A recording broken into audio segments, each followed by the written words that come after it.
Magandang araw sa inyong lahat at welcome sa aking channel. Paulo Avellino, handa na magpakasal. Aktor, I'm closer to that.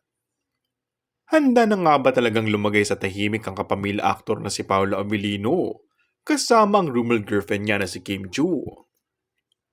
Sa latest interview kasi, ay inusisay niya si Paulo tungkol sa pagpapakasal. Are you ready for marriage? Tanong sa aktor. Yeah, of course. I'm closer to that. Kasi kung 5 to 3 years ago. But syempre, that's why I'm doing all of this. Kasi gusto ko maalagaan yung mga anak ko na wala silang iisipin.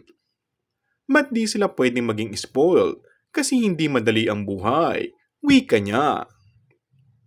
Dagdag pa ng aktor, everything I do in life is leading up to yung aspeto na yun.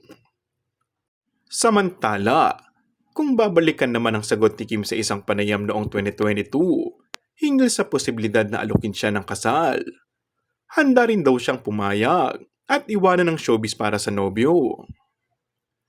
Marami ang nagsasabing seryoso na si Paulo sa relasyon nila ngayon ni Kim Chu at hindi rin para lang sa kanilang showbiz career. Patunay nito ay isinama nga niya si Kim na dalawin niyang anak niya kay LJ na si Aki na nakabase ngayon sa New York, USA.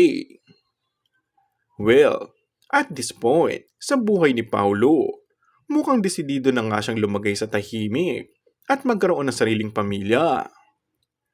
Para sa kanya, si Kim Chu na ang kanyang dawan. Handa na siyang pakasalan ng Chinita Princess. And that's all for our today's video.